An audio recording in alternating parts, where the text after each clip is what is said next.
നമസ്കാരം കേരള. ലോക്സഭാ ഇലക്ഷന്റെ റിസൾട്ടിന് വേണ്ടിയുള്ള കാത്തിരിപ്പിലാണ് കേരള ജനത. ഇത്തവണ BJP കേറിക്കൊത്തുമെന്നുള്ള പ്രതീക്ഷയിലാണ് നേതൃത്വം. വലിയ നേട്ടങ്ങൾ കൊയ്യാനുള്ള തയ്യാറെടുപ്പിലാണ് ഇവർ.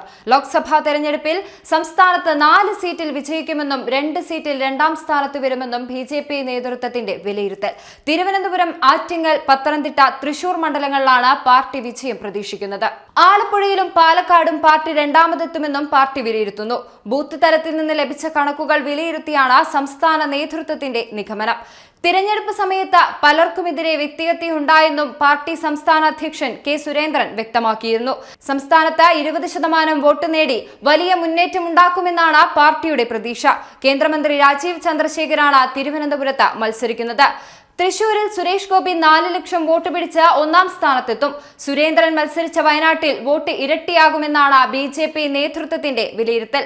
പതിവ് രീതി വിട്ടുള്ള പരീക്ഷണത്തിലൂടെയാണ് ഇതർപാളയങ്ങളിലെ വോട്ട് ബാങ്കിൽ വിള്ളലുണ്ടാക്കാൻ ലക്ഷ്യമിട്ടത് BJP. ആദ്യ സ്ഥാനാർത്ഥി പട്ടിക പുറത്തുവിട്ടതും അങ്ങനെ തന്നെയായിരുന്നു.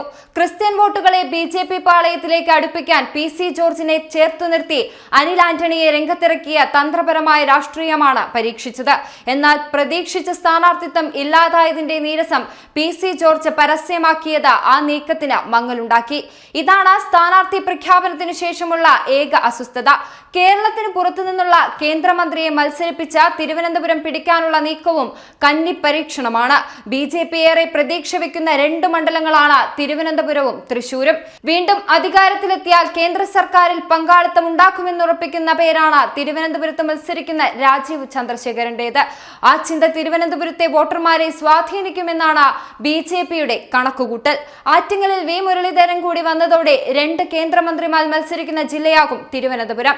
BJPക്ക് ഉയർന്ന വോട്ട് വിഹിതമുള്ള മണ്ഡലമാണ് പത്തനംതിട്ട. അവിടെ അനിലിന് അനുകൂലമായ ക്രിസ്ത്യൻ വോട്ടുകളിൽ അനക്കമുണ്ടായാൽ അത് BJPക്ക് നേട്ടമാകും. PC ജോർജിന്റെ കേരള ജനപക്ഷം BJPയിൽ ലയിച്ചതും ഈ പ്രതീക്ഷയ്ക്ക് നിറം നൽകുന്നു.